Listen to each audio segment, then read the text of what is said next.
Peace on Earth, Goodwill to Dogs by Eleanor Hallowell Abbott. Read today by Allison Hester, Part 1. If you don't like Christmas stories, don't read this one. And if you don't like dogs, I don't know just what to advise you to do. For I warn you perfectly frankly that I am distinctly pro-dog and distinctly pro-Christmas and would like to bring to this little story whatever whiff of fur balsam I can cajole from the make-believe forest in my typewriter, and every glitter of tinsel, smudge of toy candle, crackle of wrapping paper that my particular brand of brain and ink can conjure up on a single keyboard. And very large-sized dogs shall romp through every page, and the mercury shiver perpetually in the vicinity of zero, and every foot of earth be crusty brown and bare with no white snow at all till the very last moment when you've just about given up hope, and all the heart of the story is very, very young.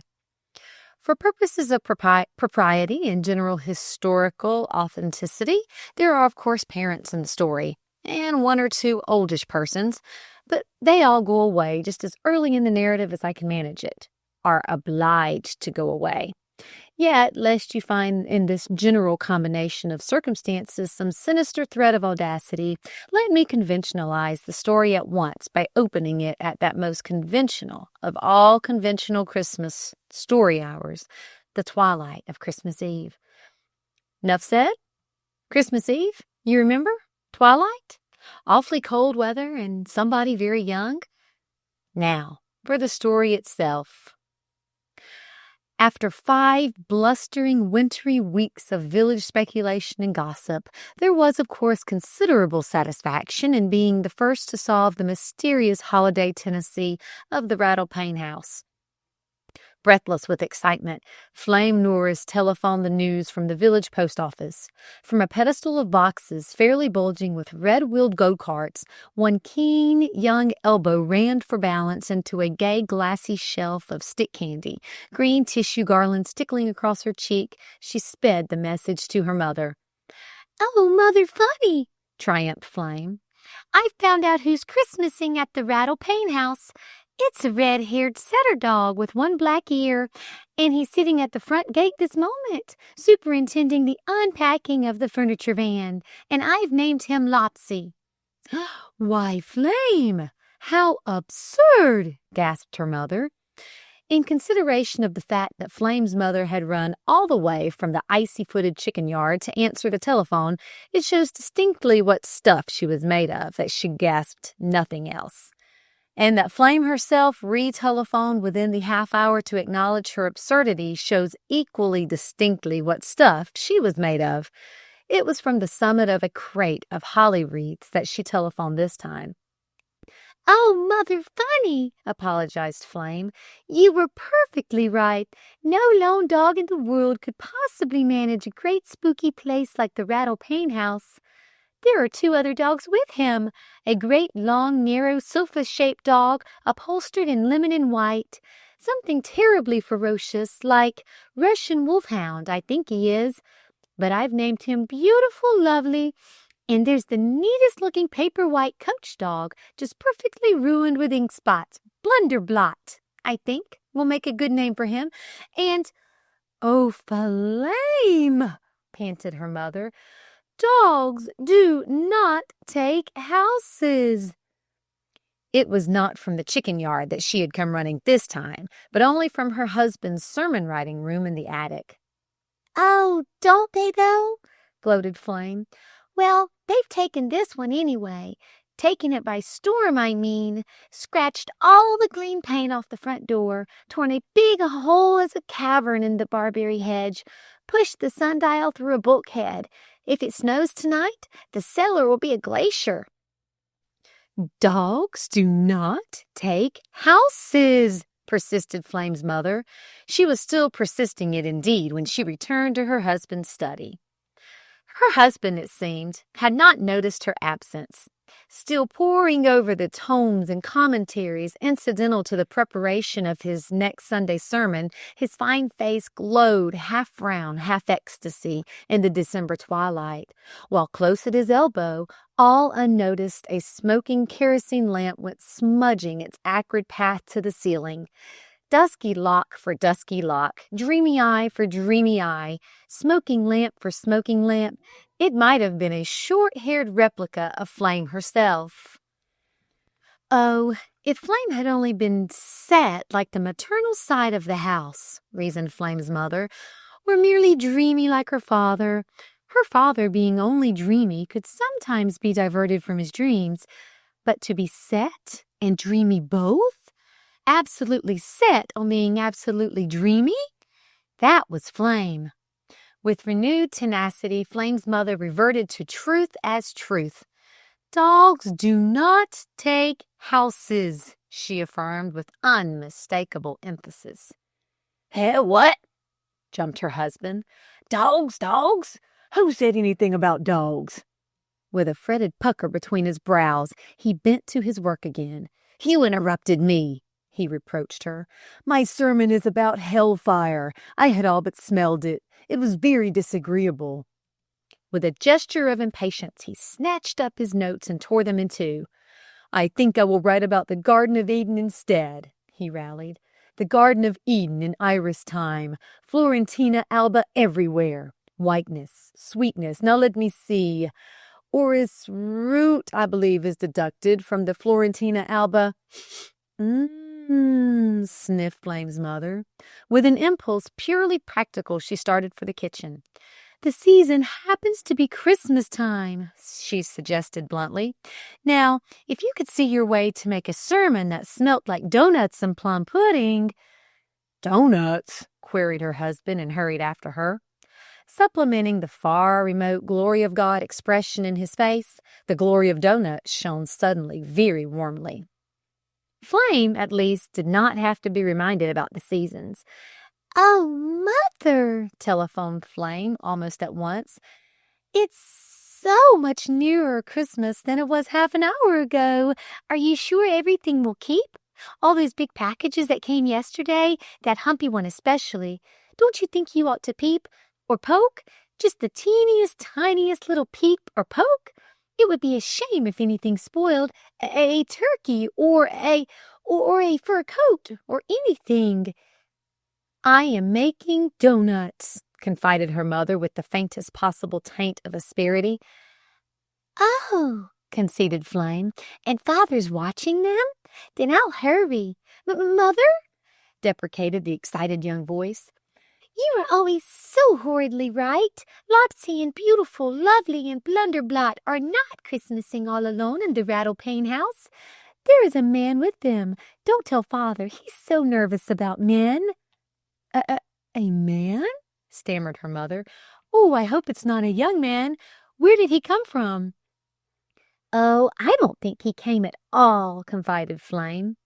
It was Flame who was perplexed this time.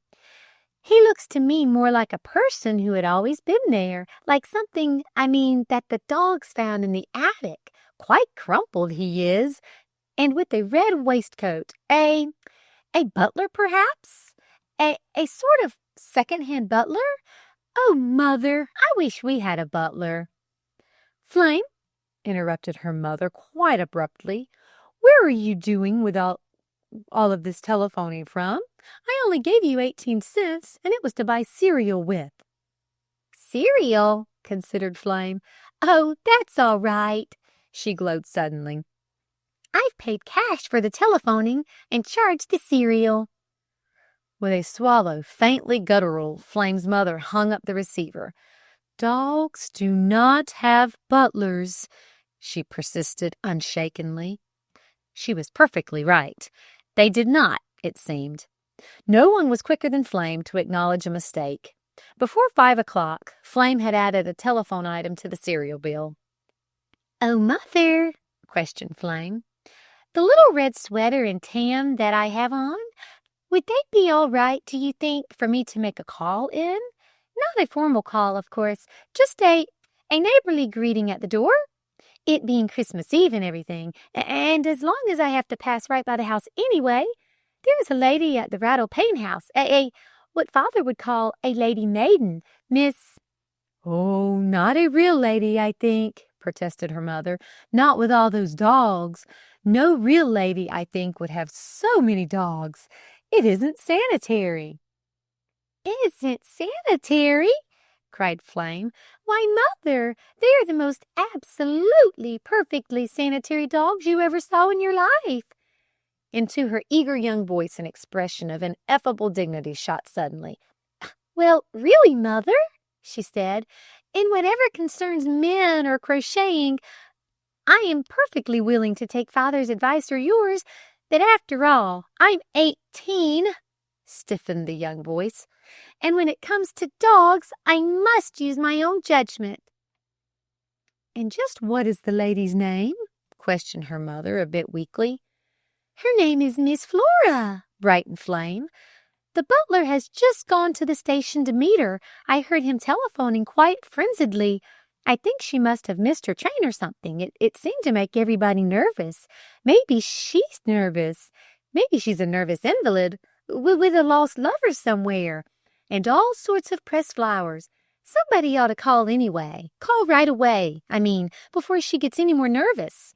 So many people's first impressions of a place, I've heard, are spoiled for lack of some perfectly silly little thing like a nutmeg grater or a hot water bottle.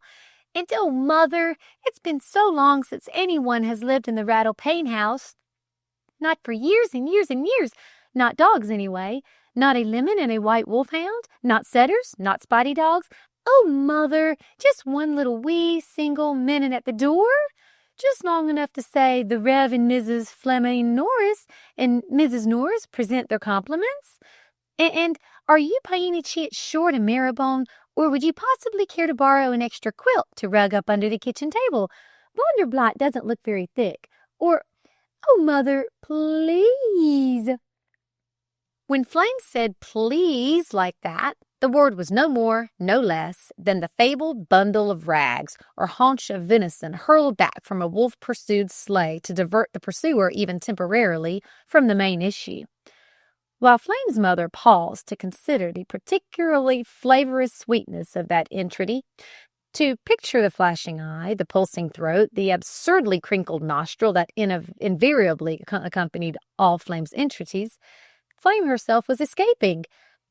Taken all in all, escaping was one of the best things that Flame did, as well as the most becoming. Whipped into scarlet by the sudden plunge from a stove-heated store into the frosty night, her young cheeks fairly blazed their bright reaction. Frost and speed quickened her breath. Glint for glint, her shining eyes challenged the moon. Fearful, even yet, that some tardy admonition might overtake her, she sped like a deer through the darkness. It was a dull-smelling night. Pretty, but very dull-smelling.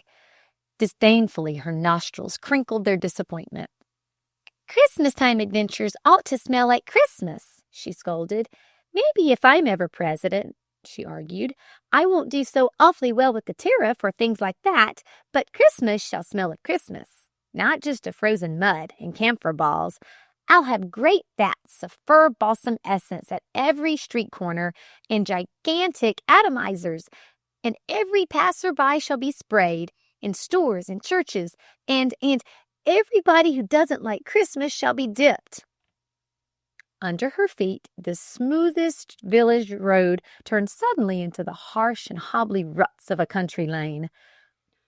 With fluctuant blackness against immutable blackness, great sweeping pine trees swished weirdly into the horizon, where the hobbly lane curved darkly into a meadow through a snarl of winter-stricken willows on the rattle of a loose window-pane smote quite distinctly on the ear. It was a horrid, deserted sound, and with the instinctive habit of years, Flame's little hand clutched at her heart. Then, quite abruptly, she laughed aloud. "Oh, you can't scare me any more, you gloomy old Rattle-Pane house," she laughed. "You're not deserted now. People are Christmasing in you. Whether you like it or not, you're being Christmased." Very tentatively, she puckered her lips to a whistle. Almost instantly from the darkness ahead a dog's bark rang out, deep, sonorous, faintly suspicious. With a little chuckle of joy, she crawled through the barberry hedge and emerged for a single instant, only at her full height, before 3 furry shapes came hurtling out of the darkness and toppled her over backwards. "Stop, beautiful lovely," she gasped. "Stop, Lopsy. Behave yourself, Blunderblot. Sillies, don't you know I'm the lady that was talking to you this morning through the picket fence? Don't you know I'm the lady that fed you the box of cereal? Oh dear, oh dear, oh dear," she struggled. "I knew, of course, that there were 3 dogs, but whoever in the world would have guessed that 3 could be so many?" As expeditiously as possible, she picked herself up and bolted for the house, with 2 furry shapes leaping largely on either side of her, and one cold nose sniffing interrogatively at her heels. Her heart was very light, her pulses jumping with excitement. An occasional furry head doming into the palm of her hand warmed the whole bleak night with its sense of mute companionship. But the back of her heels felt certainly very queer. In the warm yellow lights of the Rattle-Pane house did not altogether dispel her uneasiness.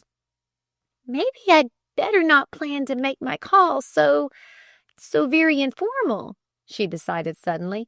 "Not at a house where there are quite so many dogs. Not at a house where there is a butler, anyway."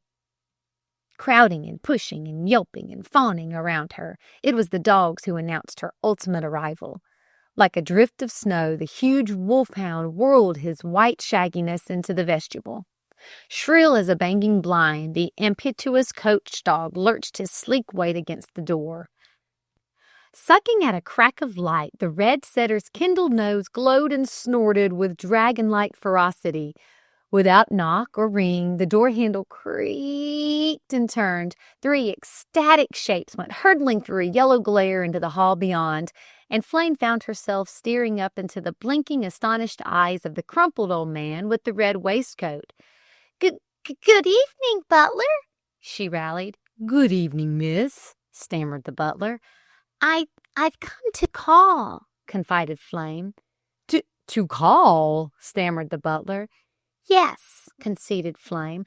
I don't happen to have an engraved card with me." Before the continued imperturbability of the old butler, all subterfuge seemed suddenly quite useless. "I never have had an engraved card," she confided quite abruptly. "But you might tell Miss Flora, if you please." Would nothing crack the butler's imperturbability? Well, maybe she could prove just a little bit imperturbable herself. "Oh, butlers don't tell people things, do they? They always announce things, don't they? Well, kindly announce to Miss Flora that the minister's daughter is at the door. Oh, no, it isn't asking for a subscription or anything," she hastened quite suddenly to explain. "It's just a Christian call. But being so nervous and lost on the train and everything, we thought Miss Flora might be glad to know that there were neighbors. We live so near and everything, and can run like the wind. Oh, not Mother, of course. She's a bit stout. And Father starts all right, but usually gets thinking of something else. But I kindly announce to Miss Flora," she repeated with palpable crispness, "that the minister's daughter is at the door." Fixedly old, fixedly crumpled, fixedly imperturbable, the butler stepped back a single jerky pace and bowed her towards the parlor. "Now," thrilled Flame, "the adventure really begins." It certainly was a sad and romantic-looking parlor, and strangely furnished, Flame thought, for even moving times. Through a maze of bulging packing boxes and barrels, she picked her way to a faded rose-colored chair that flanked the fireplace. That the chair was already half occupied by a pile of ancient books and 4 dusty garden trowels only served to intensify the general air of gloom. Presiding over all, 2 dreadful bouquets of long-dead grasses flared wanly on the mantelpiece, and from the tattered old landscape paper on the walls, Civil War heroes stared regretfully down through pale and tarnished frames.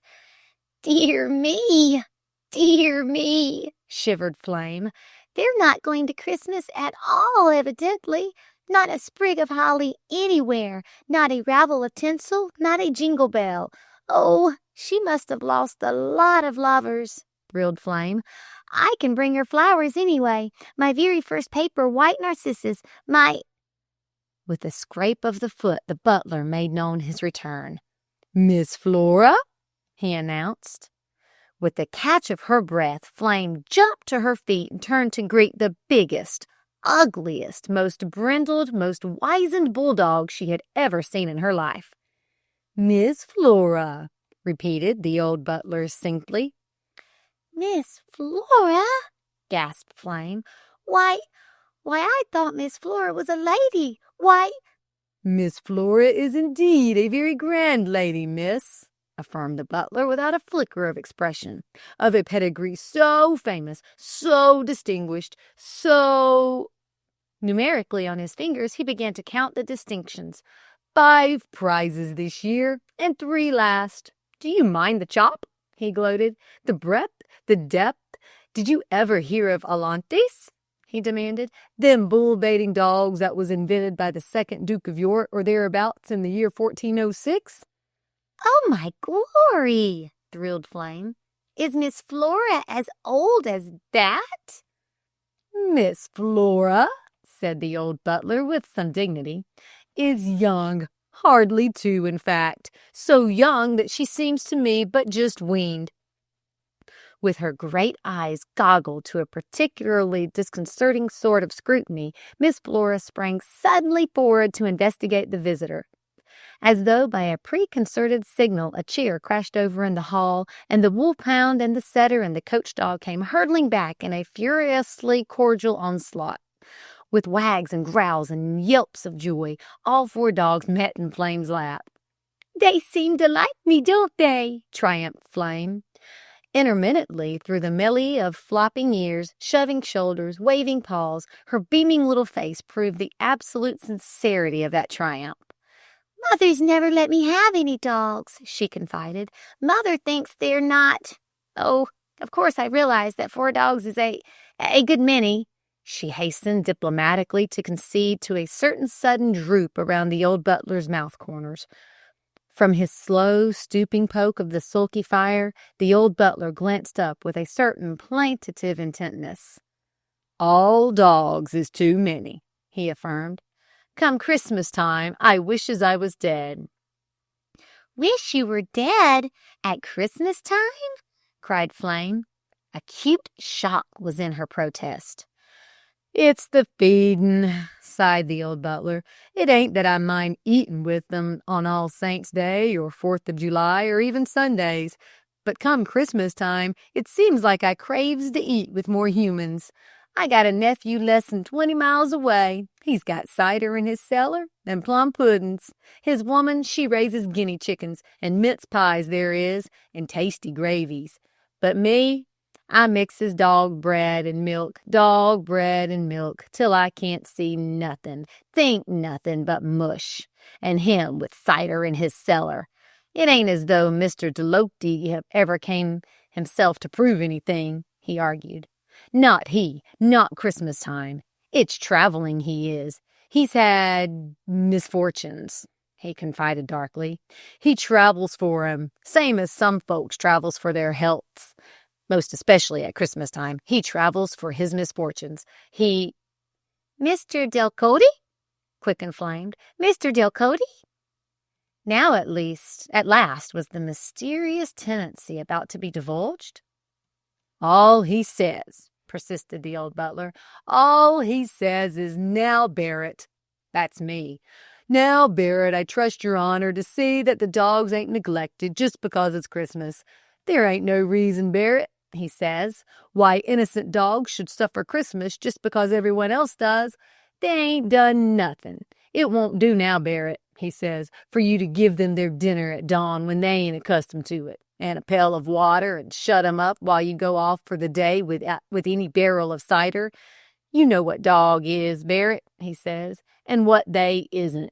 They've got to be fed regular,' he says, 'and with discipline, else there's deaths, some natural, some unnatural, and some just plain spectacular from furniture falling on their arguments.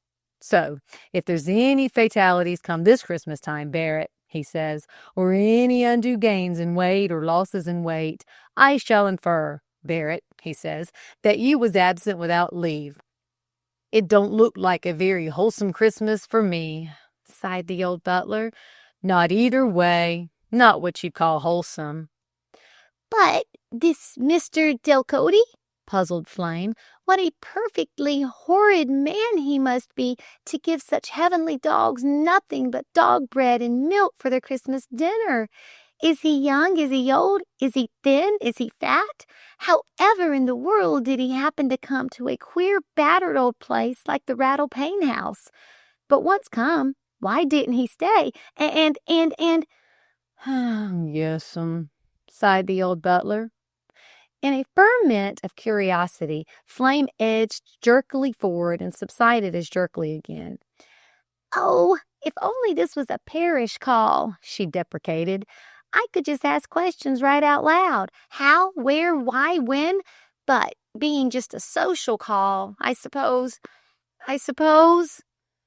Appealingly, her eager eyes searched the old butler's inscrutable face. "Yes'm," repeated the old butler dully. Through quavering fingers that he swept suddenly across his brow, 2 very genuine tears glistened. With characteristic precipitousness, Flame jumped to her feet. "Oh, darn, Mr. Delcote," she cried. "I'll feed your dogs Christmas Day. It won't take a minute after my own dinner or before. I'll run like the wind. No one need ever know."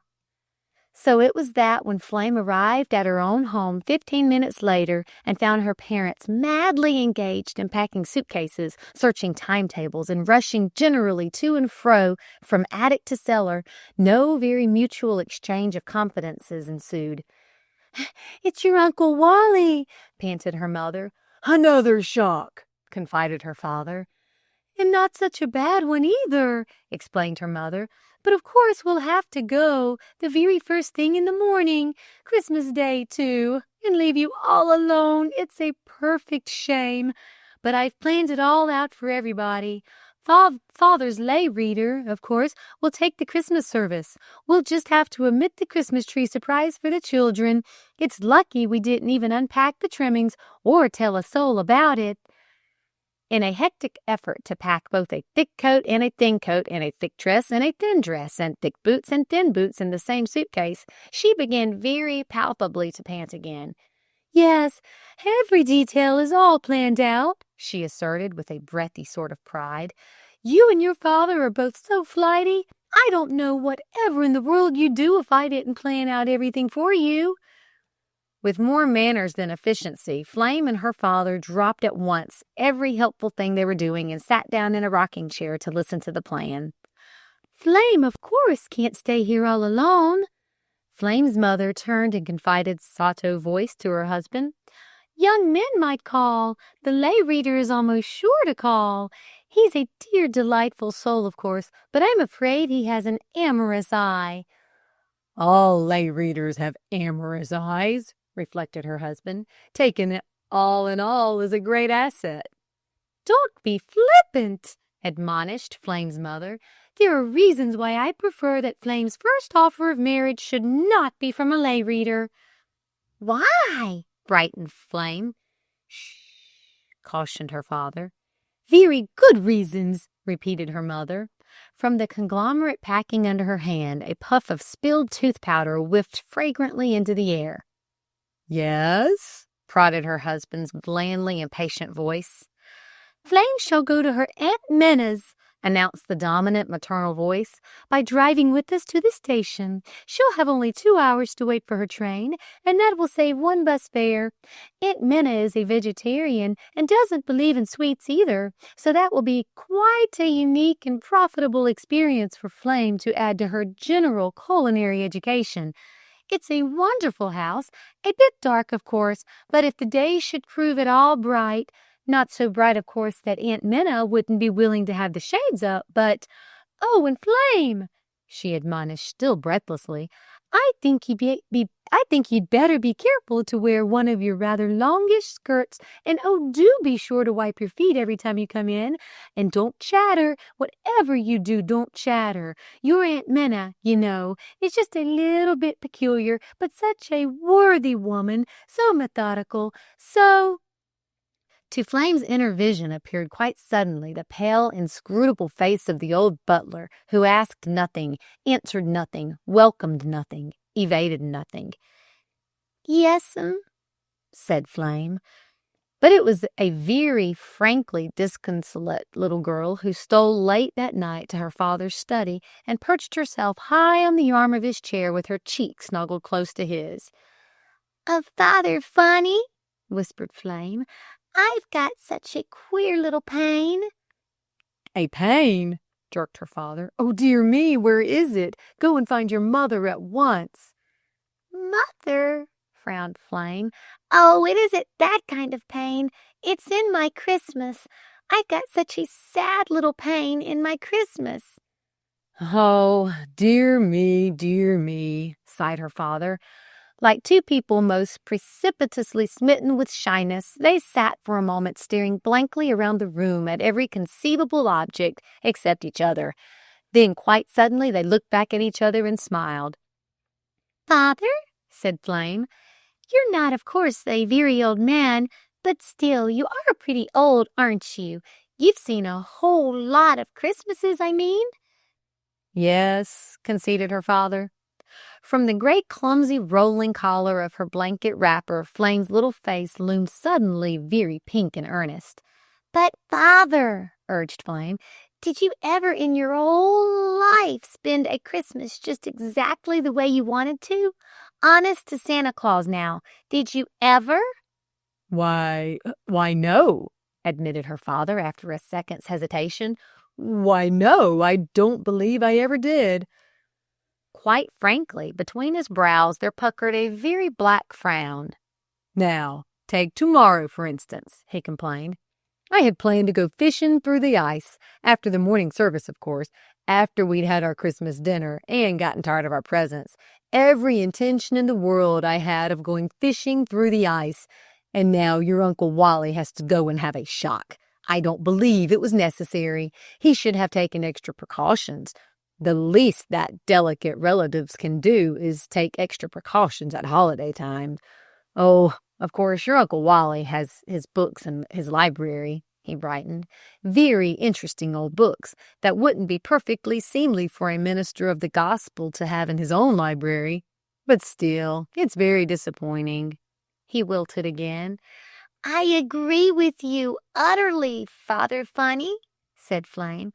"But, Father," she persisted, "of all the people you know in the world, millions would it be?" "No, call it thousands," corrected her father. "Well, thousands," accepted Flame. "Old people, young people, fat people, skinnies, cross people, jolly people. Did you ever in your life know anyone who had ever spent Christmas just the way he'd wanted to?" "Why, no, I don't know that I ever did," considered her father. With his elbows on the arm of his chair, his slender fingers forked to a lovely Gothic arch above the bridge of his nose, he yielded himself instantly to the reflection. "Why, no, I don't know that I ever did," he repeated with an increasing air of conviction. "When you're young enough to enjoy the day as a holler day, there's usually some blighting the person who prefers to have it observed as a holy day. And by the time you reach an age where you really rather appreciate its being a holy day, the chances are that you've got a houseful of rackety youngsters who fairly insist on reverting to the holler day idea again." Encouraged Flame. "When you're little, of course," mused her father, "you have to spend the day the way your elders want you to. You crave a Christmas tree, but they prefer stockings. You yearn to skate, but they consider the weather better for corn popping. You ask for a bicycle, but they had already found a nice bargain in flannels. You beg to dine the gay kerchiefed scissor grinder's child, but they invite the minister's toothless mother-in-law. And when you're old enough to go courting," he sighed, "your lady love's sentiments are outraged if you don't spend the day with her, and your own family are perfectly furious if you don't spend the day with them. And after you're married—" With a gesture of ultimate despair, he sank back into his cushions. "No one, I suppose, in the whole world has ever spent Christmas just exactly the way he wanted to." Well, I," triumphed Flame. Have got a chance to spend Christmas just exactly the way I want to. The one chance, perhaps, in a lifetime, it would seem. No heartaches involved, no hurt feelings, no disappointments for anybody. Nobody left out, nobody dragged in. Why, Father Funny, she cried, it's an experience that might distinguish me all my life long. Even when I'm very old and crumpled, people would point me out on the street and say, there's someone who once spent Christmas just exactly the way she wanted to. To a limpness almost unbelievable, the eager little figure wilted down within its blanket wrapper swathings. And now, deprecated Flame, Mother has gone and wished me on Aunt Minna instead. With a sudden revival of enthusiasm, two small hands crept out of their big cuffs and clutched her father by the ears. Oh, Father Funny, pleaded Flame, if you were too old to want it for a holiday and not quite old enough to need it for a holy day, so that all you asked in the world was just to have it a holiday, something all bright, red and green, and tinsel and jingle bells, how would you like to have Aunt Minna wished on you? It isn't, as though Aunt Minna was a pleasant person, she argued with perfectly indisputable logic. You couldn't wish one a merry Aunt Minna any more than you could wish him a merry Good Friday. From the clutch on his ears, the small hands crept to a point at the back of his neck where they encompassed him suddenly in a crunching hug. Oh, Father Funny, implored Flame, you were a lay reader once. You must have had very amorous eyes. Couldn't you please persuade Mother that— With a crisp flutter of skirts, Flame's mother herself appeared abruptly in the door. Her manner was very excited. Why, wherever in the world have you people been? She cried. Are you stone deaf? Didn't you hear the telephone? Couldn't you even hear me calling? Your Uncle Wally is worse. That is, he's better, but he thinks he's worse, and they want us all to come at once. It's something about a new will. The lawyer telephoned. He advises us to come at once. They've sent an automobile for us, and it will be here any minute. But whatever in the world shall we do about Flame? She cried distractedly. You know how Uncle Wally feels about having young people in the house, and she can't possibly go to Aunt Minna's till tomorrow, and— But you see, I'm not going to Aunt Minna's, announced Flame quite serenely. Slipping down from her father's lap, she stood with a round, roly-poly flannel sort of dignity confronting both her parents. Father says I don't have to. Why, Flame, protested her father. No, of course you didn't say it with your mouth, admitted Flame, but you said it with your skin and bones. I could feel it working. Not go to your Aunt Minna's? Gasped her mother. What do you want to do? Stay at home and spend Christmas with the lay reader? When you and Father talk like that, murmured Flame with some hauteur, I don't know whether you're trying to run him down or run him up. Well, how do you feel about him yourself? Veered her father quite irrelevantly. Oh, I like him some, conceded Flame. In her bright cheeks suddenly an even brighter color glowed. I like him when he leaves out the litany, she said. I've told him I like it when he leaves out the litany. He's leaving it out more and more, I notice. Yes, I like him very much. But this Aunt Minna business, veered back her father suddenly. What do you want to do? That's just the question. What do you want to do? Yes, what do you want to do? Panted her mother. I want to make a Christmas for myself, said Flame. Oh, of course, I know perfectly well, she agreed, that I could go to a dozen places in the parish and be crybabied over for my presumable loneliness, and probably I should cry a little, she wavered, towards the dessert when the plum pudding came in and it wasn't like Mother's. But if I made a Christmas of my own, she rallied instantly, everything about it would be brand new and unassociated. I tell you, I want to make a Christmas of my own. It's the chance of a lifetime. Even Father sees it is the chance of a lifetime. Do you? Demanded his wife a bit pointedly. Screamed the motor at the door. Oh, dear me, whatever in the world shall I do? cried Flame's mother. "I'm almost distracted. I'm—" "When in doubt, do as the doubters do," suggested Flame's father quite genially. "Choose the most doubtful doubt on the docket, and Flame's got a pretty level head," he interrupted himself very characteristically. "No young girl has a level heart," asserted Flame's mother. "I'm so worried about the lay reader." "Lay reader," murmured her father. Already he had crossed the threshold into the hall and was rummaging through an overloaded hat rack for his fur coat. "Why, yes," he called back. "I quite forgot to ask. Just what kind of Christmas is it, Flame, that you want to make?" With unprecedented accuracy, he turned at the moment to force his wife's arms into the sleeves of her own fur coat. Twice Flame rolled up her cuffs and rolled them down again before she answered. I want to make a surprise for Miss Flora," she confided. "Honk, honk," urged the automobile. "For Miss Flora?" gasped her mother. "Miss Flora?" echoed her father. "Why, at the Rattle Paint House, you know," rallied Flame. "Don't you remember that I called there this afternoon? It looked rather lonely there. I think I could fix it." "Honk, honk, honk," implored the automobile. "But who is this Miss Flora?" cried her mother. "I never heard anything so ridiculous in my life. How do we know she's respectable?" "Oh, my dear," deprecated Flame's father, "just as though the owners of the Rattle Pane House would rent it to anyone who wasn't respectable." "Oh, she's very respectable," insisted Flame, "of a lineage so distinguished." "How old might this paragon be?" queried her father. "Old?" puzzled Flame. To her startled mind, two answers only presented themselves.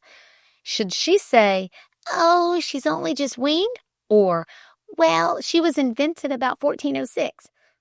Between these two dilemmas, a single compromise suggested itself. "She's awfully wrinkled," said Flame. "That is, her face is. All wizened up, I mean." "Oh, then of course she must be respectable," twinkled Flame's father. "And is in some way," persisted Flame, "related to Edward II, Duke of York." "Of that guarantee of respectability I am, of course, not quite so sure," said her father. With a temperish stamping of her feet, an infuriate yank of the doorbell, Uncle Wally's chauffeur announced that the limit of his endurance had been reached. Blankly, Flame's mother stared at Flame's father. Blankly, Flame's father returned the stare. "Oh, please," implored Flame. Her face was crinkled like fine crepe. "Smooth out your nose," ordered her mother. On the verge of capitulation, the same familiar fear assailed her. "Will you promise not to see the lay reader?" she bargained. "Yes'm," said Flame. Part 2. It's a dull person who doesn't wake up Christmas morning with a curiously ticklish sense of tinsel in the pit of his stomach, a sort of shine, a kind of pain. Glistening tears, pang of the years. That's Christmas. So much was born on Christmas Day. So much has died. So much is yet to come. Balsam scented with the pulse of bells, how the senses sing. Memories that wouldn't have batted an eye for all the Gabriel trumpets in eternity leaping to life at the sound of a two-penny horn. Merry folk who were with us once and are no more. Dream folk who have never been with us yet, but will be sometime. Ache of old carols, zest of new-fangled games. Flavor of pudding, shine of silver and glass, the pleasant frosty smell of the expressman, the gift beautiful, the gift dutiful, the gift that didn't come. Hi-ho, manger and toy shop, miracle and mirth. Glisten in tears, laugh at the years. That's Christmas. Flame Norris certainly was willing to laugh at the years. 18 usually is. Waking at dawn, two single thoughts consumed her. The lay reader and the humpiest of the express packages downstairs. The lay reader's name was Bertrand. Bertrand the lay reader, Flame always called him. The rest of the parish called him Mr. Laurello. It was the thought of Bertrand, the lay reader, that made Flame laugh the most. "As long as I've promised most faithfully not to see him," she laughed, "how can I possibly go to church? For the first Christmas in my life," she laughed, "I won't have to go to church." With this obligation so cheerfully canceled, the exploration of the humpiest express package loomed definitely as the next task on the horizon. Hoping for a fur coat from her father, fearing for a set of encyclopedias from her mother, she tore back the wrappings with eager hands, only to find, all astonished and half a scream, a gay, gauzy layer of animal masks nosing interrogatively up at her. Less practical, surely, than the fur coat, more amusing, certainly, than encyclopedias. The funny, false faces grinned up at her with a curiously excitative audacity. Where from? No identifying card. What for?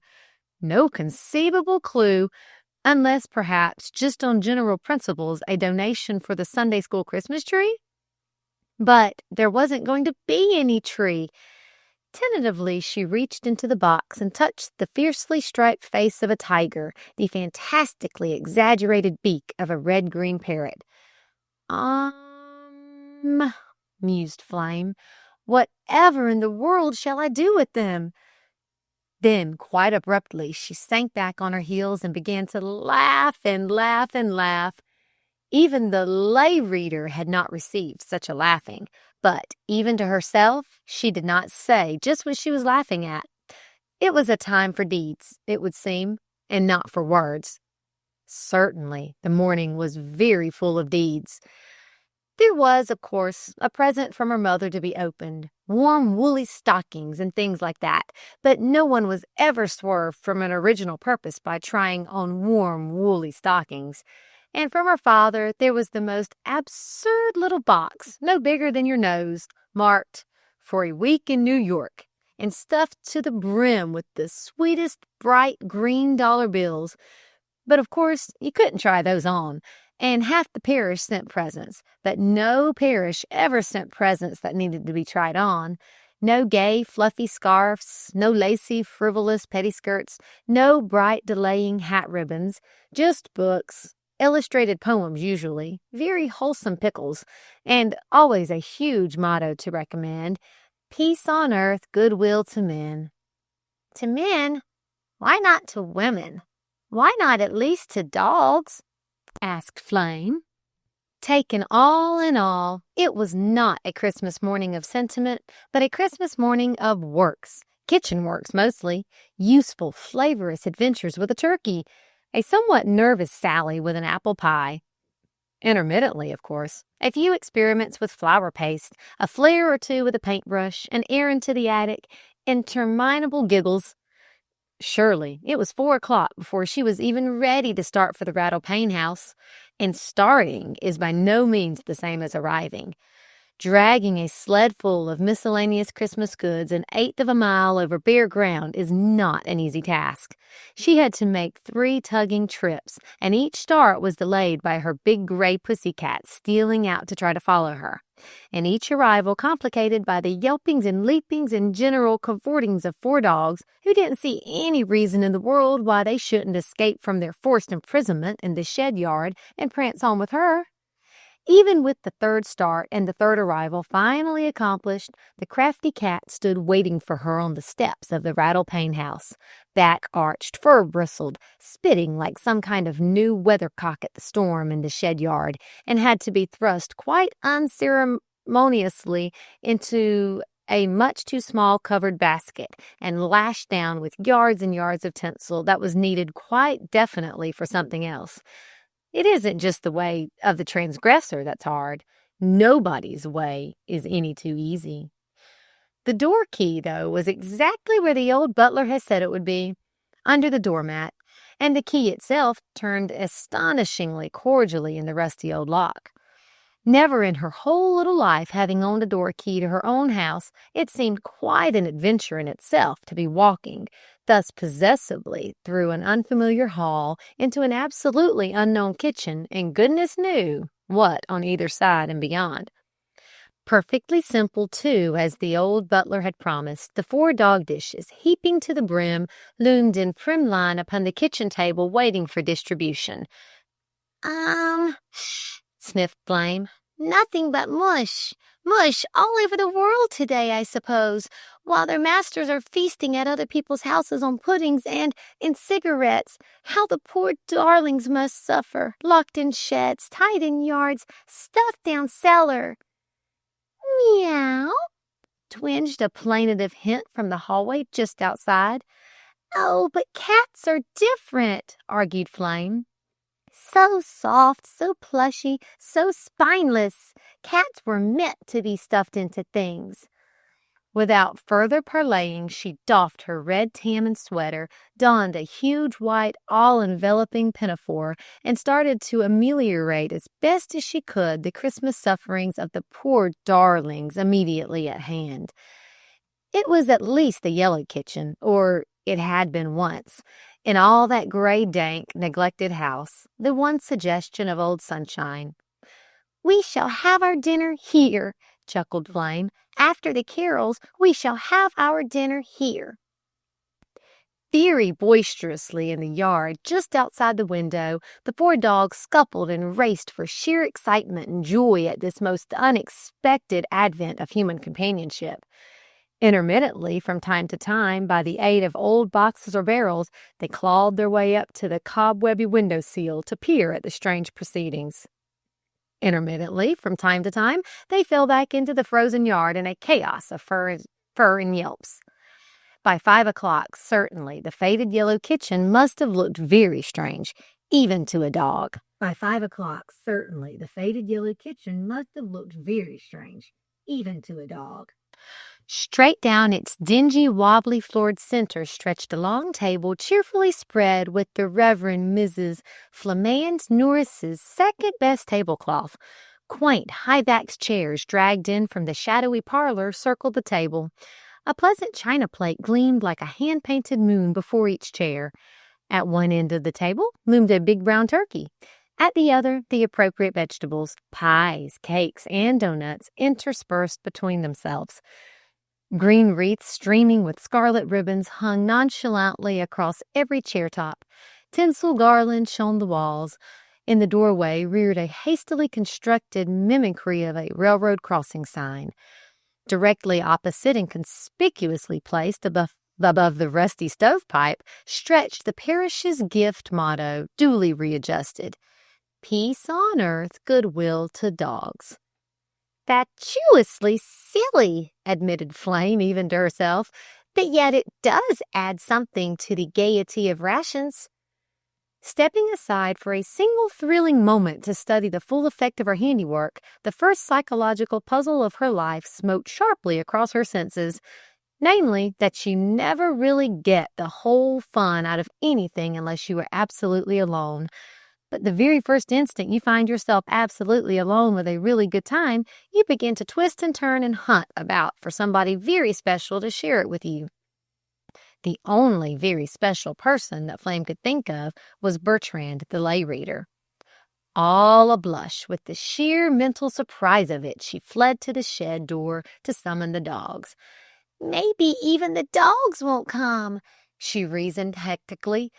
Maybe nothing will come. Maybe that's always the way things happen when you get your own way about something else. Like a blast from the Arctic of Christmas, twilight swept in on her. It crisped her cheeks, crinkled her hair, turned her spine into a wisp of tinsel. All outdoors suddenly seemed creaking with frost, all indoors with unknownness. Come, beautiful lovely, she implored. Come, Lopsy, Miss Flora. Come, Blunderblot. But there was really no need of entreaty. A turn of the doorknob would have brought them, leaping, loping, 4 abreast. They came plunging like so many north winds to their party. Streak of snow, glow of fire, frozen mud, sunspot, yelping mouth, slapping-tailed, backs bristling, legs stiffening, wolfhound, setter, bulldog, Dalmatian, each according to his kind, hurdling and crowding. Oh, dear me, struggled Flame. Maybe a carol would calm them. To a certain extent, a carol surely did. The haircloth parlor of the Rattle Pane House would have calmed anything, and the mousy smell of the old piano fairly jerked the dogs to its senile old ivory keyboard. Cocking their ears to its quavering treble notes, snorting their nostrils through its gritty guttural basses, they watched Flame's facile fingers sweep from sound to sound. Oh, what a glorious lark, quivered Flame. What a lonely, glorious lark. Timidly at first, but with an increasing abandon, half laughter, half tears, the clear young soprano voice took up its playful paraphrase. God rest you, merry animals, let nothing you dismay, caroled Flame, for... It was just at this moment that beautiful Lovely, the wolfhound, muzzle lifted, eyes rolling, jabbed his shrill nose into space in harmony with a carol of his own. Octaves of agony, heaven knows what of ecstasy, that would have hurried an owl to its nest, a ghoul to a moving picture show. Wow, wow, wow, caroled beautiful Lovely. Wow, wow, wow, wow, wow, wow. As Flame's hands dropped from the piano, the unmistakable creak of red wheels sounded on the frozen driveway just outside. No one but Bertrand the lay reader drove a buggy with red wheels. To the infinite scandalization of the parish, no one but Bertrand the lay reader drove a buggy with red wheels. Fleet steps sounded suddenly on the path. Startled fists beat furiously on the door. "What is it? What is it?" shouted a familiar voice. "Whatever in the world is happening? Is it murder? Let me in! Let me in!" Silly, hissed Flame through a crack in the door. It's nothing but a party. Don't you know a party when you hear it? For an instant only, blank silence greeted her confidence. Then Bertrand the lay reader relaxed in an indisputably genuine gasp of astonishment. Why, is that you, Miss Flame?" he gasped. "Why, I thought it was a murder. Why, whatever in the world are you doing here?" I'm having a party, hissed Flame through the keyhole.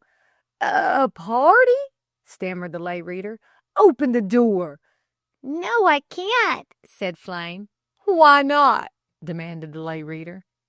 Helplessly in the darkness of the vestibule, Flame looked up and down and sideways, but met always in every direction the memory of her promise. I just can't, she admitted a bit weakly. It wouldn't be convenient. I've got trouble with my eyes. "Trouble with your eyes?" questioned the lay reader.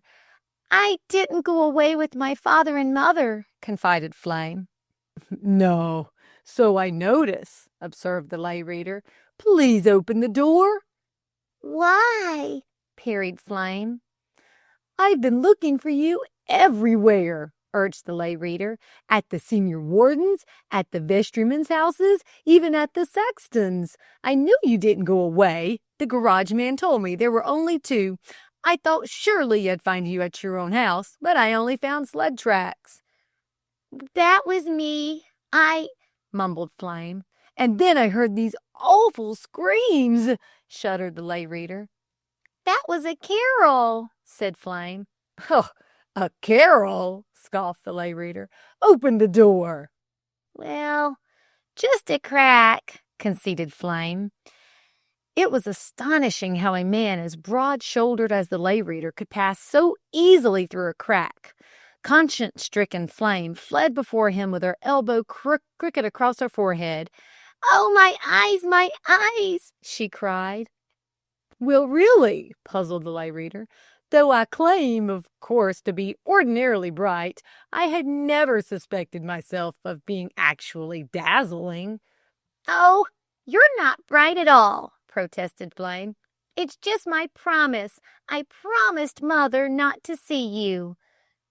"Not to see me?" questioned the lay reader.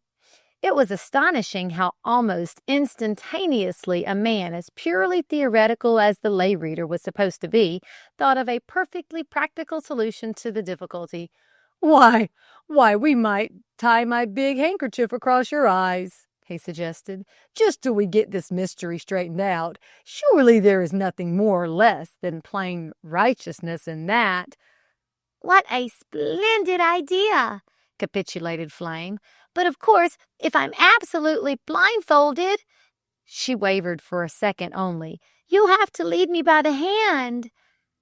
I could do that, admitted the lay reader. With the big white handkerchief once tied firmly across her eyes, Flame's last scruple vanished.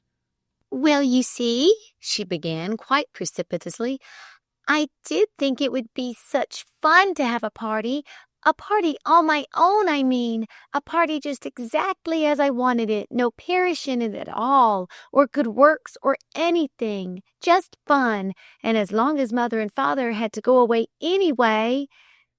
Even through the blinding bandage, the young eyes seemed to lift in a half-wistful sort of appeal. You see, there's some sort of property involved, she confided quite impulsively. Uncle Wally's making a new will. There's a corn barn and a private chapel and a collection of Chinese lanterns and a piebald pony principally under dispute. Mother, of course, thinks we ought to have the corn barn, but Father can't decide between the Chinese lanterns and the private chapel. Personally, she sighed, I'm hoping for the piebald pony. Yes, but this party? Prodded the lay reader. Oh, yes, the party, quickened Flame. Why have it in a deserted house? Questioned the lay reader with some incisiveness. Even with her eyes closely bandaged, Flame could see perfectly clearly that the lay reader was really quite troubled. Oh, but don't you see, it isn't exactly a deserted house, she explained. Who lives here? Demanded the lay reader. I don't know exactly, admitted Flame, but the butler is a friend of mine and— The butler is a friend of yours? Gasped the lay reader. Already, if Flame could only have seen it, his head was cocked with sudden intentness toward the parlor door. There is certainly something very strange about all this, he said a bit hectically. I could have almost sworn that I heard a faint scuffle, the horrid sound of a person strangling. Strangling? Giggled Flame. Oh, that is just the sound of Miss Flora's girlish glee. If she'd only be content to chew the corner of the piano cover, but when she insists on helling it too— Miss Flora, gasped the lay reader. Is this a madhouse? Miss Flora is a dog, confided Flame a bit coolly. I neglected, it seems, to state that this is a dog party that I'm having. Dogs, winced the lay reader. Will they bite? Only if you don't trust them, confided Flame. But it's so hard to trust a dog that will bite you if you don't trust him, frowned the lay reader. It makes such a sort of a vicious circle, as it were. Vicious circle? Mused Flame a bit absent-mindedly. No, I don't think it's nice at all to call Miss Flora a vicious circle. It was Flame's turn now to wince back a little. I hate people who hate dogs, she cried out abruptly. Oh, I don't hate them, lied the lay reader like a gentleman. It's only that, you see, a dog bit me once, he confided with significant emphasis. I bit a dentist once, mused Flame without any emphasis at all. Oh, but I say, Miss Flame, deprecated the lay reader, that's different. When a dog bites you, you know, there's always more or less question whether he was mad or not. There doesn't seem to have been any question at all, mused Flame, that you were mad. Did you have your head sent off to be investigated or anything? Oh, I say, Miss Flame, implored the lay reader, I tell you, I like dogs, good dogs. I assure you, I'm very much interested in this dog party of yours. Such a quaint idea.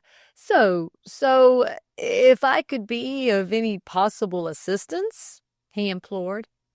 Maybe you could be, relaxed Flame ever so faintly.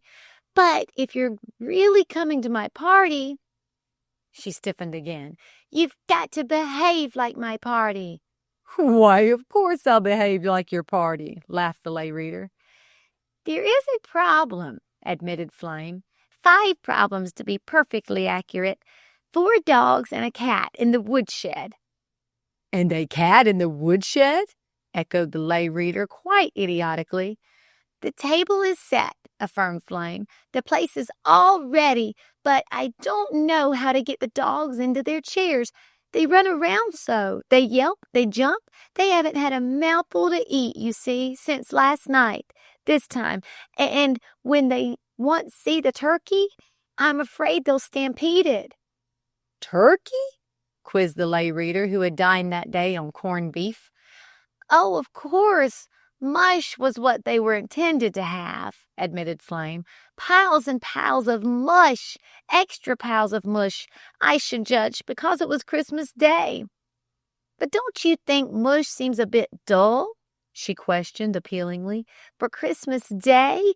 Oh, I did think a turkey would taste so good. It certainly would, conceded the lay reader. So if you'd help me, wheedled Flame, it would be well worth staying blindfolded for, of course, I shall have to stay blindfolded, but I can see a little bit of the floor, she admitted, though I couldn't, of course, break my promise to my mother by seeing you. No, certainly not, admitted the lay reader. Otherwise, murmured Flame with a faint gesture towards the door. I will help you, said the lay reader. Where is your hand? Fumbled Flame. Here, attested the lay reader. Lead us to the dogs, commanded Flame. Now the captain of a ship feels genuinely obligated, it would seem, to go down with his ship if tragic circumstances so insist, but he never, so far as I ever heard, felt the slightest obligation whatsoever to go down with another captain's ship, to be martyred in short for any job not distinctly his own. So Bertrand Lorello, who, for the cause he served, wouldn't have hesitated an instant, probably, to be torn by Hindu lions, devoured by South Sea cannibals, fallen upon by a chapel spire, trampled to death even at a church rummage sale, saw no conceivable reason at the moment for being eaten by dogs at a purely social function. Even groping through a balsam-scented darkness with one hand clasping the frilly fingers of a lovely young girl, this distaste did not altogether leave him. This mush that you speak of, he questioned quite abruptly, with the dogs as nervous as you say, so unfortunately liable to stampede, don't you think that perhaps a little mush served first, a good deal of mush, I would say, served first, might act as a sort of anesthetic? Somewhere in the past, I'm almost sure I have read that mush is sufficient in quantities. You understand. It is really quite an anesthetic. Very palpably in the darkness he heard a single throaty swallow. Lead us to the mush, said Flame. In another instant the doorknob turned in his hand, and the cheerful kitchen lamplight, glitter of tinsel, flare of red ribbons, savor of foods, smote sharply on him. "Oh, I say, how jolly!" cried the lay reader. "Don't let me bump into anything," begged the blindfolded Flame, still holding tight to his hand. "Oh, I say, Miss Flame," kindled the entranced lay reader, "it's you that look the jolliest, all in white that way. I've never seen you wear that to church, have I?" "This is a pinafore," confided Flame coolly. "A bungalow apron, the fashion papers call it. No, you've never seen me wear this to church." "Oh," said the lay reader. "Get the mush," said Flame. "The what?" asked the lay reader. "It's there on the table by the window," gestured Flame. "Please set all 4 dishes on the floor, each dish, of course, in a separate corner," ordered Flame. "There is a reason, and then open the parlor door." "Open the parlor door?" questioned the lay reader. It was no mere grammatical form of speech, but a real query in the lay reader's mind. Well, maybe I'd better, conceded Flame. Lead me to it. Roused into a frenzy by the sound of a stranger's step, a stranger's voice, the 4 dogs fumed and seethed on the other side of the panel. Sniff, sniff, snort. The red setter sucked at the crack in the door. Woof, woof, woof, roared the big wolfhound. Slam, bang, slash, slapped the Dalmatian's crisp weight. Yeet, yeet, yeet, sang the bulldog. Hush, dogs, hush, implored Flame. This is Father's lay reader. Your lay reader, contradicted the young man gallantly. It was pretty gallant of him, wasn't it, considering everything? In another instant, 4 shapes with teeth in them came hurtling through. If Flame had never in her life admired the lay reader, she certainly would have admired him now for the sheer, cold-blooded foresight which had presaged the inevitable reaction of the dogs upon the mush and the mush upon the dogs. With a single sniff at his heels, a prod of paws in his stomach, the onslaught swerved and passed. Guzzlingly, from 4 separate corners of the room issued sounds of joy and fulfillment. With an impulse quite surprising even to herself, Flame thrust both hands into the lay reader's clasp. You are nice, aren't you? She quickened. In an instant of weakness, one hand crept up to the blinding bandage and recovered its honor as instantly. Oh, I do wish I could see you, sighed Flame. You're so good-looking. Even Mother thinks you're so good-looking, though she does get awfully worked up, of course, about your amorous eyes. Does your mother think I've got amorous eyes? Asked the lay reader a bit tersely. Behind his spectacles as he spoke, the orbs in question softened and glowed like some rare exotic bloom under glass. Does your mother think I've got amorous eyes? Oh, yes, said Flame. And your father? Drawled the lay reader. Why, Father says, of course you've got amorous eyes, confided Flame with the faintest possible tinge of surprise at even being asked such a question. That's the funny thing about Mother and Father, chuckled Flame. They're always saying the same thing and meaning something entirely different by it. Why, when Mother says with her mouth all pursed up, I have every reason to believe that Mr. Lorello is engaged to the daughter of the rector in his former parish, Father just puts back his head and howls and says, Why, of course Mr. Lorello is engaged to the daughter of the rector in his former parish. All lay readers. In the sudden hush that ensued, a faint sense of uneasiness flickered through Flame's shoulders. Is it you that have hushed, or the dogs? She asked. The dogs, said the lay reader. Very cautiously, absolutely honorably, Flame turned her back to the lay reader and lifted the bandage just far enough to prove the lay reader's assertion. Bulging with mush, the 4 dogs lay at rest on rounding sides, with limp legs straggling or crouched like lions' heads on paws, with limpid eyes blinking above the yawny mouths. Ooh, crooned Flame, how sweet! Only, of course, with what's to follow, she regretted thriftily. It's an awful waste of mush. Excelsior warmed in the oven would have served just as well. At the threat of a shadow across her eyeball, she jerked the bandage back into place. Now, Mr. Lorello, she suggested blithely, if you'll get the Bibles. Bibles? Stiffened the lay reader. Bibles? Why, really, Miss Flame, I couldn't countenance any sort of mock service, even just for quaintness, even for Christmas quaintness. Mock service? Puzzled Flame. Bibles? Oh, I don't want you to preach out of 'em, she hastened perfectly amiably to explain. All I want them for is to plump up the chairs. The seats you see are too low for the dogs. Oh, I suppose dictionaries would do, she compromised reluctantly. Only dictionaries are always so scarce. Obediently, the lay reader raked the parlor bookcases for plump-upable books. With real dexterity, he built chemistries on sermons and ancient poems on cookbooks until the desired heights were reached. For a single minute more, Flame took another peep at the table. "Set a chair for yourself, directly opposite me," she ordered. For sheer hilarious satisfaction, her feet began to dance and her hands to clap. "And whenever I really feel obligated to look," she sparkled, "you'll just have to leave the table, that's all. And now?" Appraisingly, her muffled eyes swept the shining vista. "Perfect," she triumphed. "Perfect." Then, quite abruptly, the eager mouth wilted.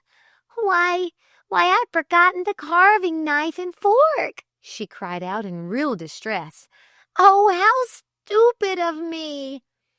Arduously, but without avail, she searched through all the drawers and cupboards of the Rattle-Pane kitchen. A single alternative occurred to her. "You'll have to go over to my house and get them, Mr. Lorello," she said. "Were you ever in my kitchen or my pantry?" "No," admitted the lay reader. "Well, you'll have to climb in through the window some way," worried Flame. "I've mislaid my key somewhere here among all these dishes and boxes, and the pantry," she explained very explicitly, "is the third door on the right as you enter. You'll see a chest of drawers. Open the second of them, or maybe you'd better look through all of them. Only please, please hurry." Imploringly, the little head lifted. "If I hurry enough," said the lay reader quite impulsively, "may I have a kiss when I get back?" "A kiss?" hooted Flame. In the curve of her cheek, a dimple opened suddenly. "Well, maybe," said Flame. As though the word were wings, the lay reader snatched his hat and sped out into the night. It was astonishing how all the warm, housey air seemed to rush out with him, and all the shivery frost rush back. A little bit listlessly, Flame dragged down the bandage from her eyes. "It must be the creaks on the stairs that make it so awfully lonely all of a sudden," argued Flame. "It must be because the dog snores so. No mere man could make it so empty." With a precipitous nudge of the memory, she dashed to the door and helloed to the fast-retreating figure.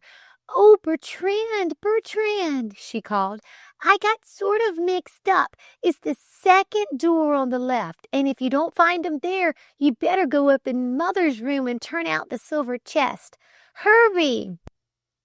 Rallying back to the bright Christmas kitchen for the real business at hand, an accusing blush rose to the young spot where the dimple had been. "Oh, shucks," parried Flame. "I kissed a bishop before I was 5. What's a lay reader?" As one humanely willing to condone the future as well as the past, she rolled up her white sleeves without further introspection and dragged out from the protecting shadow of the sink the humpiest box which had so excited her emotions at home in an earlier hour of the day. Crackling under her eager fingers, the clumsy cover slid off, exposing once more to her enraptured gaze the gay-colored muslin layer of animal masks leering fatuously up at her. Only with her hand across her mouth did she keep from crying out. Very swiftly her glance traveled from the grinning muslin faces before her to the solemn fur faces on the other side of the room. The hand across her mouth tightened.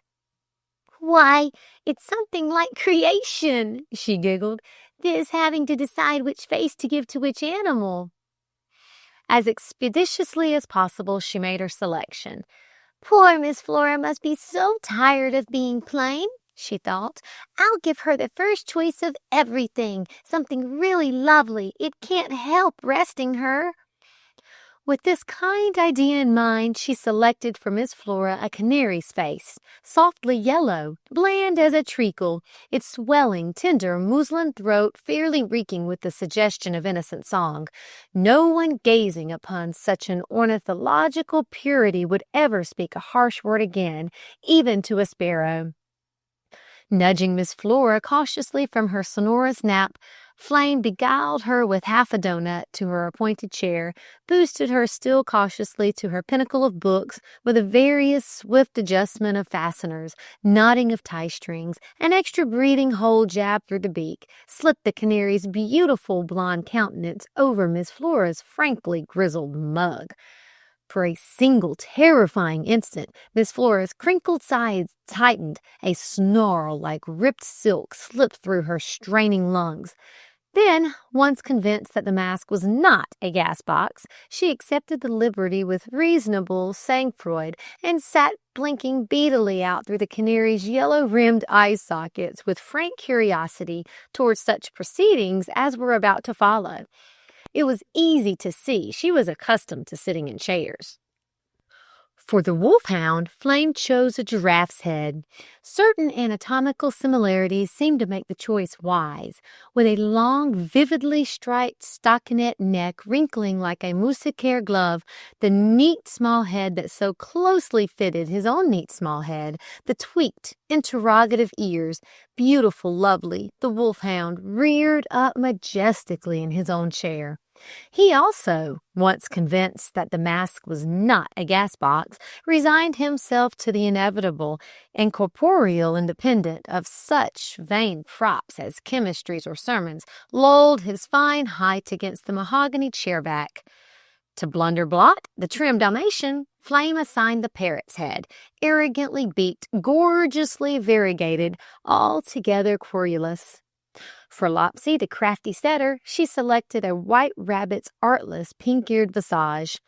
Yet, out of the whole box of masks, it had been the Bengal tiger's fiercely bewhiskered visage that had fascinated Flame the most. Regretfully, from its more or less nondescript companions, she picked up the Bengal tiger now and pulled at its real Bristol ears. In one of the chairs, a dog stirred quite irrelevantly. Cocking her own head towards the woodshed, Flame could not be perfectly sure whether she heard a twinge of cat or a twinge of conscience. The unflinching glare of the Bengal tiger only served to increase her self-reproach. After all, reasoned Flame, it would be easy enough to set another place and pile a few extra books. I'm almost sure I saw a black plush bag in the parlor. If the cat could be put in something like a black plush bag, something perfectly enveloping like that, so that not a single line of its figure could be observed, and it had a new head given on it, a perfectly sufficient head, like a Bengal tiger, I see no reason why. In 5 minutes, the deed was accomplished. Its lovely, sinuous figure reduced to the stolid contour of a black plush work-bag, its small, uneasy head thrust into the roomy muslin cranium of the Bengal tiger. The astonished cat found herself slumping soggily on a great teetering pile of books, staring down as best she might through the Bengal tiger's ear at the weirdest assemblage of animals which any domestic cat of her acquaintance had ever been forced to contemplate. Coincidental with the appearance of the cat, a faint thrill passed through the rest of the company.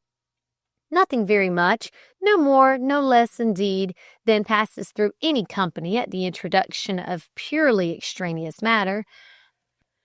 From the empty plate, which she had commandeered as a temporary pillow, the yellow canary lifted an interrogative beak.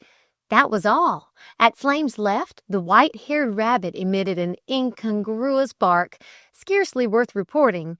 Across the table, the giraffe thumped a white, plumy tail. Thoughtfully, the parrot's hooked nose slanted slightly to one side. Oh, I wish Bertrand would come, fretted Flame. Maybe this time he'll notice my Christmas crossing sign. She chuckled with sudden triumph. Talk about surprises. Very diplomatically as she spoke, she broke another donut in two and drew all the dog's attention to herself. Almost hysterical with amusement, she surveyed the scene before her. Well, at least we can have grace before the preacher comes. She laughed. A step on the gravel walk startled her suddenly. In a flash, she had jerked down the blindfolding handkerchief across her eyes again, and folding her hands and the donut before her, burst softly into paraphrase. Now we sit us down to eat, thrice our share of flesh and sweet. If we should burst before we're through, oh, what in dogdom shall we do? Thus it was that the master of the house, returning unexpectedly to his familiar domicile, stumbled upon the scene that might have shaken the reason of a less sober man. Startled at first by the unwonted illumination from his kitchen windows, and second by the unprecedented aroma of fir balsam that greeted him even through the keyhole of his new front door, his feelings may well be imagined when, groping through the dingy hall, he first beheld the gallows-like structure reared in the kitchen doorway. "My God!" he ejaculated. "Beard is getting ready to hang himself. Gone mad, probably, or something." Curdled with horror, he forced himself to the object, only to note with convulsive relief, but increasing bewilderment, the cheerful phrasing and the ultimate intent of the structure itself. "Christmas crossing?" he repeated blankly. "Look out for surprises. Chop, cook, and glisten?" With his hand across his eyes, he reeled back slightly against the wall. "It is I that have gone mad," he gasped. A little uncertain whether he was afraid of what he was about to see, or whether what he was about to see ought to be afraid of him, he craned his neck as best he could to round the corner of the huge buffet that blocked the kitchen vista. A fresh bewilderment met his eyes. Where he had once seen cobwebs flapping grayly across the chimney breast, loomed now the gay, worsted recommendation that dogs, especially, should be considered in the Christmas season. Throwing all caution aside, he passed the buffet and plunged into the kitchen. "Oh, do hurry," cried an eager young voice. "I thought my hair would be white before you came." Like a man paralyzed, he stopped short in his tracks to stare at the scene before him. The long, bright table, the absolutely formal food, a blindfolded girl, a perfectly strange blindfolded girl, with her dark hair 40 years this side of white, begging him to hurry? A black velvet bag surmounted by a tiger's head stirring strangely in a chair piled high with books. Seated next to the black velvet bag, a canary as big as a turkey gobbler. A giraffe stepping suddenly forward with dog paws thrust into his soup plate. A white rabbit heavily wreathed in holly rousing cautiously from his cushions. A parrot with twitching black and white short-haired tail. An empty chair facing the girl. An empty chair facing the girl. "If this is madness," thought Delcote quite precipitously, "I am at least the master of the asylum." In another instant, with a prodigious stride, he had slipped into the vacant seat. "So sorry to have kept you waiting," he murmured. At the first sound of that unfamiliar voice, Flame yanked the handkerchief from her eyes, took one blank glance at the stranger, and burst forth into a muffled but altogether blood-curdling scream. "Oh, oh!" said the scream. As though waiting only for that one signal to break the spell of their enchantment, the canary leaped upward and grabbed the Bengal tiger by his muslin nose. The white rabbit sprang to point on the cooling turkey, and the red and green parrot fell to the floor in a desperate effort to settle once and for all with the black spot that itched so impulsively on his left shoulder. For a moment only, in comparative quiet, the concerned struggled with the concerned. Then, true to all dog psychology, absolutely indisputable, absolutely unalterable, the non-concerned leaped in upon the non-concerned. Half on his guard, but wholly on his itch, the jostled parrot shot like a catapult across the floor. Lost to all sense of honor or table manners, the benign-faced giraffe, with his benign face still towering blandly in the air, burst through his own neck with a most curious anatomical effect, locked his teeth in the parrot's gay throat, and rolled him under the table in mortal combat. Round and round the room spun the yellow canary in the black plush bag. Retreating as best she could from her muslin nose, the Bengal tiger, or rather that which was within the Bengal tiger, waged her war for freedom. Ripping like a chicken through its shell, she succeeded at last in hatching one front paw and one hind paw into action. Wallowing, stumbling, rolling, yowling, she humped from mantelpiece to chair top and from box to table. Loyally, the rabbit-eared setter took up the chase. Mauled in the scuffle, he ran with his meek face upside down. Lost to all reason, defiant of all morale, he proceeded to flush the game. Dishpans clattered, stools tipped over, pictures banged on the walls. From her terrorized perch on the back of her chair, Flame watched the fracas with dilated eyes.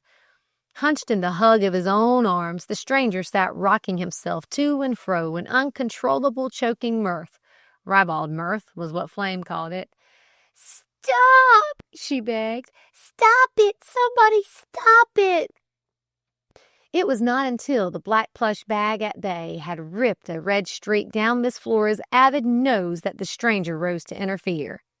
Very definitely then, with quick deeds, incisive words, he separated the immediate combatants and ordered the other dogs into submission. "Here, you demon direful," he addressed the white wolfhound. "Drop that, Orion," he shouted to the Irish setter. "Cut it out, John," he thundered at the coach dog.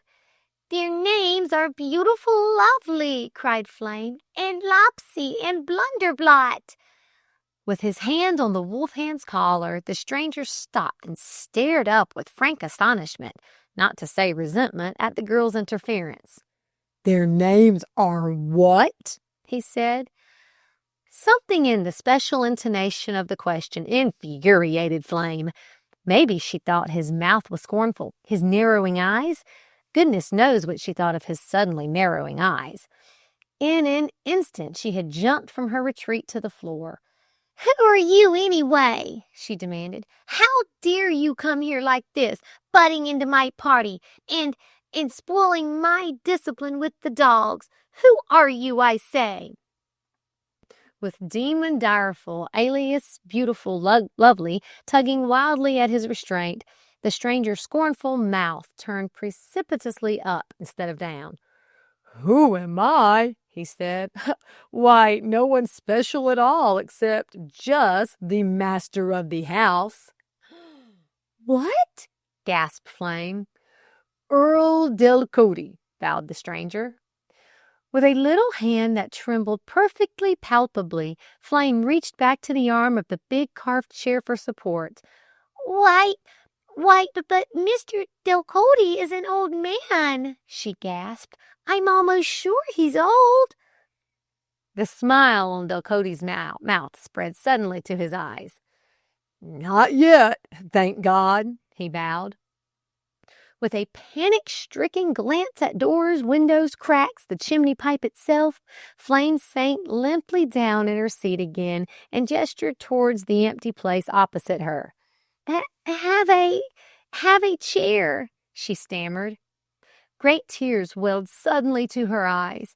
"Oh, I know I oughtn't be here," she struggled. "It's perfectly awful. I haven't the slightest right, not the slightest. It's the cheekiest thing that any girl in the world ever did. But your butler said, and he did so want to go away, and I did so love your dogs, and I did so want to make one Christmas in the world just exactly the way I wanted it, and Mother and Father will be crazy, and Without a single glance at anything except herself, the master of the house slipped back into his chair. "Have a heart," he said. Flame did not accept this suggestion. With a very severe frown and downcast eyes, she sat staring at the table. It seemed a very cheerless table suddenly, with all the dogs in various stages of disheveled finery grouped blatantly around their master's chair. "I can at least have my cat," she thought. "My faithful cat."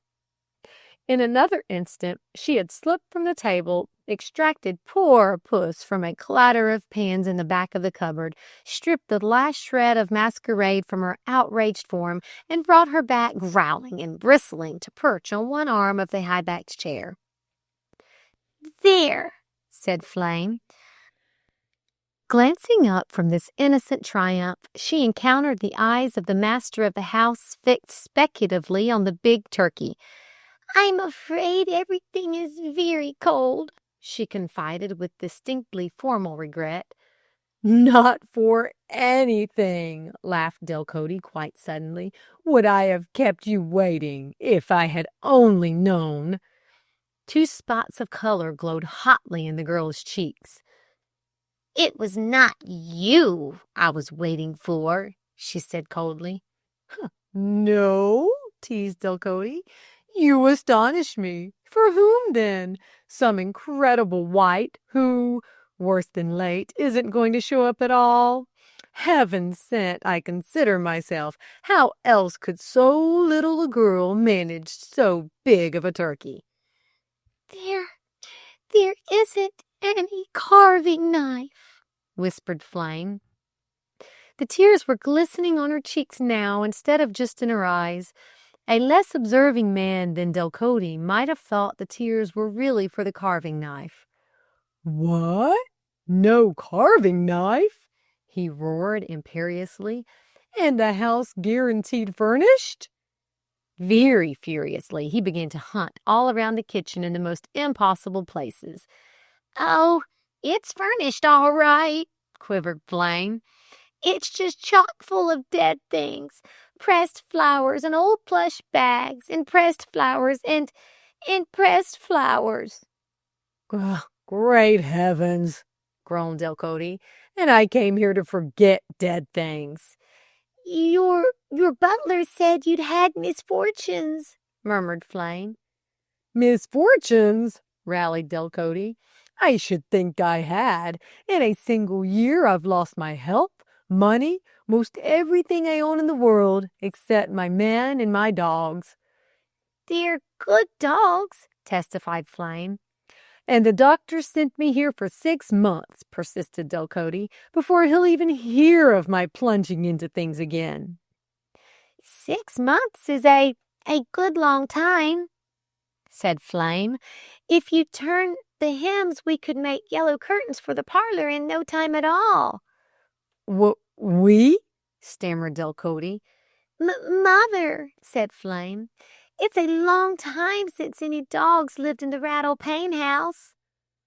"Rattle Brain House?" bridled Delcote. "Rattle Pane house," corrected Flame. A little bit worriedly, Delcote returned to his seat. "I shall have to rend the turkey instead of carve it," he said.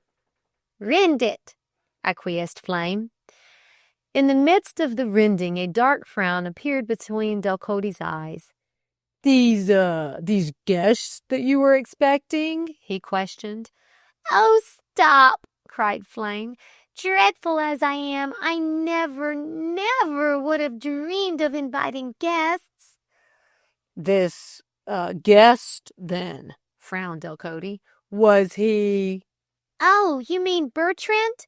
blushed Flame. "Oh, truly, I didn't invite him. He just butted in, same as you." "Same as I," stammered Delcote.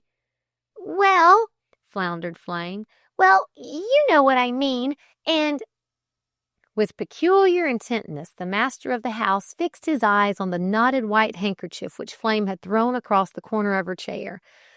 "And is this Bertrand person so dazzling," he questioned, "that human eye may not look safely upon his countenance?" "Bertrand? Dazzling?" protested Flame. "Oh, no, he's really quite dull. It was only," she explained with sudden friendliness, "it was only that I promised Mother not to see him. So, of course, when he butted in, I—" "Oh," relaxed the master of the house.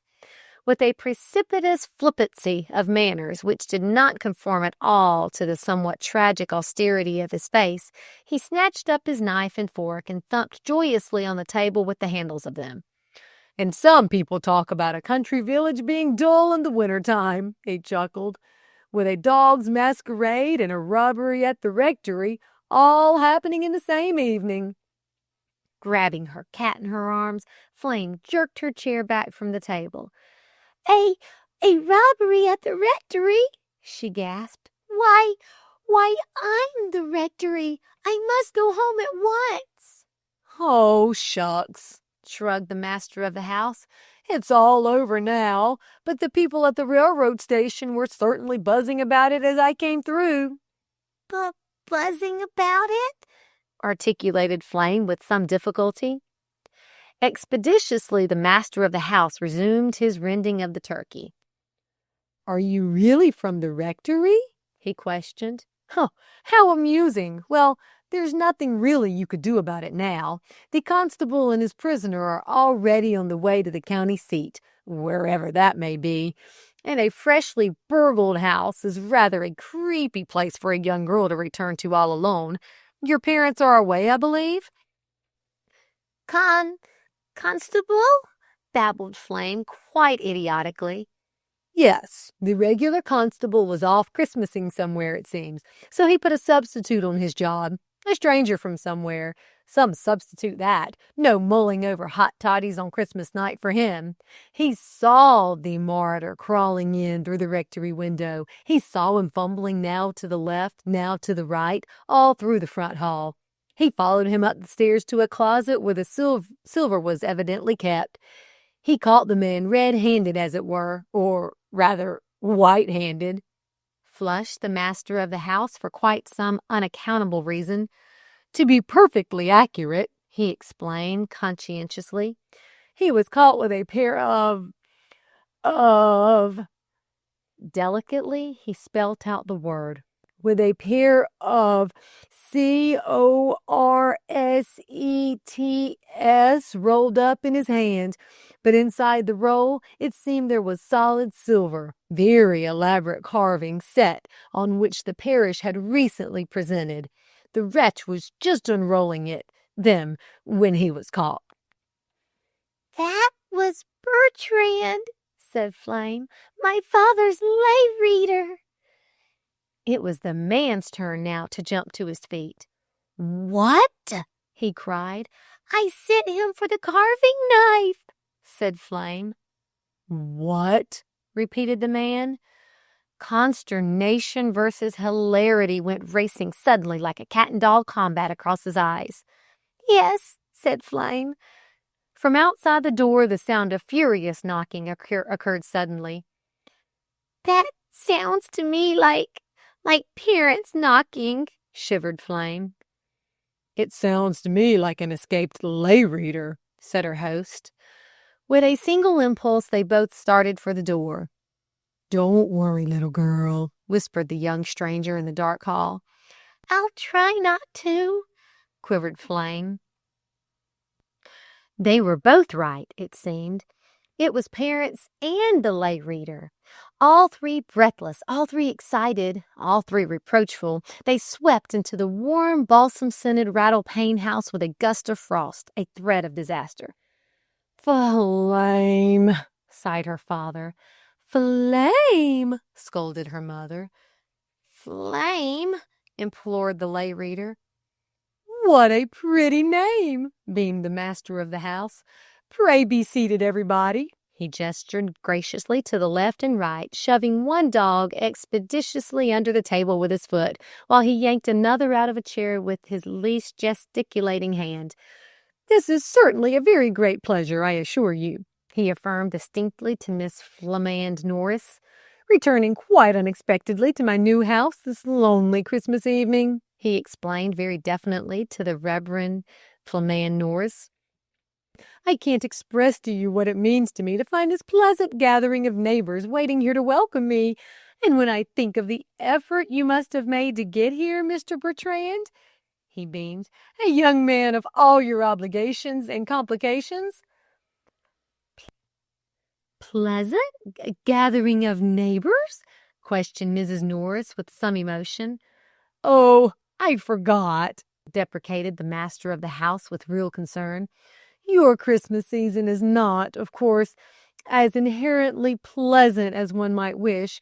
I was told at the railroad station how you and Mr. Norris had been called away by the illness of a relative. "We were called away," confided Mrs. Norris with increasing asperity, "called away at considerable inconvenience by a very sick relative to receive the present of a piebald pony." "Oh, goody!" quickened Flame, and collapsed again under the weight of her mother's glance. "And then came this terrible telephone message," shuddered her mother. "The implied dishonor of one of your father's most trusted associates." "I was right in the midst of such an interesting book," deplored her father, "and Uncle Wally wouldn't lend it." "So we borrowed Uncle Wally's new automobile and started right for home," explained her mother. "It was at the junction that we made connections with the constable and his prisoner." "His victim," intercepted the lay reader coldly.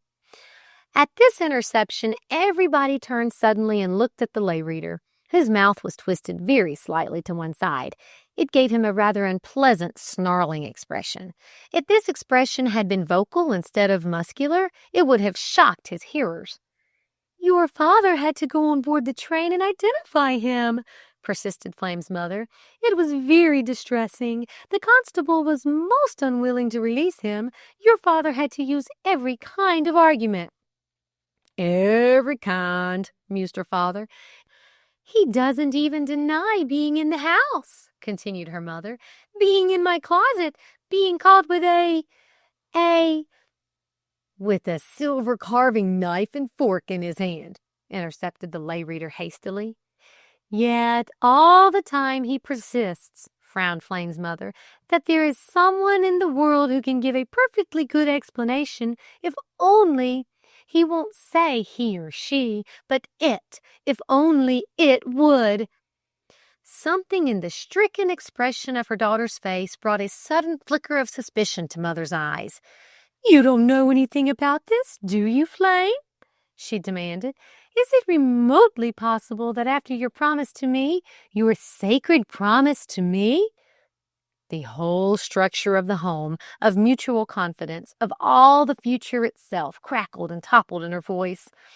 To the lay reader's face, and right through the lay reader's face, to the face of the master of the house, Flame's glance went homing with unaccountable impulse. With one elbow leaning casually on the mantelpiece, his narrowed eyes faintly inscrutable, faintly smiling, it seemed suddenly to the young master of the house that he had been waiting all his discouraged years for just that glance. His heart gave the queerest jump. Flame's face suddenly turned very pink. Like a person in a dream, she turned back to her mother. There was a smile on her face, but even the smile was the smile of a dreaming person. "No, Mother," she said. "I haven't seen Bertrand today." "Why, you're looking at him right now," protested her exasperated mother. With a gentle murmur of dissent, Flame's father stepped forward and laid his arm across the young girl's shoulder. She may be looking at him," he said, "but I'm almost perfectly sure that she doesn't see him." "Why, whatever in the world do you mean?" demanded his wife. "Whatever in the world does anybody mean? If only there was another woman here, a mature, sane woman, a—" With a flare of accusation, she turned from Flame to the master of the house. "This Miss Flora that my daughter spoke of, where is she? I insist on seeing her. Please summon her instantly." Crossing genially to the table, the master of the house reached down and dragged out the bulldog by the brindled scruff of the neck. The scratch on her nose was still bleeding slightly, and one eye was closed. "This is Miss Flora," he said. Indignantly, Flame's mother glanced at the dog, and then from her daughter's face to the face of the young man again. "And you call that a lady?" she demanded. "Not technically," admitted the young man. For an instant, a perfectly tense silence reigned. Then, from under a shadowy basket, the cat crept out, shining, sinuous, with extended paw, and began to pat a sprig of holly cautiously along the floor. Yielding to the reaction, Flame bent down suddenly and, hugging the wolfhound's head to her breast, buried her face in the soft, sweet shagginess. Not sanitary, Mother, she protested. Why, they're as sanitary as violets. As though dreaming he were late to church and had forgotten his vestments, Flame's father reached out nervously and draped a great string of ground pine stole-like about his neck. "We all," broke in the master of the house quite irrelevantly, "seem to have experienced a slight twinge of irritability the past few minutes. Hunger, I've no doubt, so suppose we all sit down together to this sumptuous, if somewhat chilled, repast. After the soup, certainly, even after very cold soup, all explanations, I'm sure, will be cheerfully and satisfactorily exchanged. Miss Flame, I know, has a most amusing story to tell, and—" "Oh, yes," rallied Flame, "and it's almost all about being blindfolded and sending poor Mr. Lorello—" "So, if by any chance, Mr. Bertrand," interrupted the master of the house a bit abruptly, "you happen to have the carving knife and the fork still on your person, I thought I saw a white string hanging." "I have," said the lay reader with his first real grin. With great formality, the master of the house drew back a chair and bowed Flame's mother to it. Then suddenly the red setter lifted his sensitive nose in the air, and the spotted Dalmatian bristled faintly across the ridge of his back. Through the whole room, it seemed, was swept a curious cottony sense of something about to happen. Was it that a sound hushed, or that a hush suddenly decided to become a sound? With a little sharp catch of her breath, Flame dashed to the window and swung the sash upward. Where once had breathed the drab, dusty smell of frozen grass and mud quickened suddenly a curious metallic dampness, like the smell of new pennies. "Mr. Delcote," she called. In an instant his slender form silhouetted darkly with hers in the open window against the eternal mystery and majesty of a Christmas night. And then the snow came. End of Peace on Earth, Goodwill to Dogs by Eleanor Hallowell Abbott.